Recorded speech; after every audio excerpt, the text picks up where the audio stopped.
রাজধানীর বিভিন্ন এলাকায় সকালে বজ্রসহ বৃষ্টি হয়েছে। সকাল 7:30টার দিকে শুরু হওয়া ঝুম বৃষ্টি অনেকের জন্য স্বস্তিদায়ক হলেও ভোগান্তিতে পড়েন অনেকে, বিশেষ করে অফিসে যেতে ভোগান্তিতে পড়েন চাকুরিজীবীরা। দেশের বেশ কিছু অঞ্চলে বৃষ্টিপাতের পূর্বাভাস আগে দিয়েছিল আবহাওয়া অফিস। শনিবার ভোর থেকে রাজধানীর আকাশ ছেয়ে যায় কালো মেঘে, সঙ্গে আকাশের গর্জন। সকালেই যেন সন্ধ্যার আধার নামে মহানগরে। হেডলাইট জ্বালিয়ে চলাচল করতে দেখা যায় যানবাহনকে। 7টার কিছু পরেই আকাশ ভেঙে নামে ঝুম বৃষ্টি। এমন বৃষ্টি রাজধানীর অনেক বাসিন্দাদের জন্য স্বস্তির হলেও ভোগান্তিতে পড়েন অনেকে। সকালে কর্মস্থলে যেতে দুর্ভোগে পড়েন অফিসগামীরা।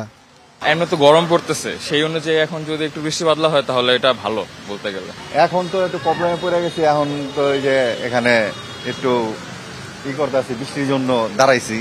মানুষ কর্মস্থানে যে টাইমটা যাবে ঠিক ওই টাইমটাই নামছে। বৃষ্টিটা না হলে আবার ঢাকা শহর ঠান্ডা হতো না, এই জন্য এক কথায় বলতে গেলে দুদিক দিয়েই আছে। না, বৃষ্টিতে এমন কোনো প্রবলেম, বৃষ্টি হয়েছে ভালো হয়েছে। এর আগে গরম ছিল, হয়তো একটু লেট হবে, অসুবিধা নেই। ওয়ালটন ফ্রিজ কিনে অনেকের মতো আপনিও হয়ে যেতে পারেন মিলেনিয়াল সেরা পণ্যের সেরা অফার। বাতাসের তীব্রতার পাশাপাশি ছিল যানবাহনে বাড়তি ভাড়া আদায়ের চিরচেনা চিত্র। রিক্সা ভাড়াও ডাবল, 20 টাকার ভাড়া 40 টাকা দিয়ে আসলাম। এখন দাঁড়াইছি জাস্ট ব্রিজটা যে পার হবো সেই অপশন পাইতেছে না, কারণ এখানে কোনো রিক্সা চলে না। রাতেও বৃষ্টির পূর্বাভাস দিয়েছে আবহাওয়া অধিদপ্তর। Mohaiminul Khan Apu, DBC news, Dhaka.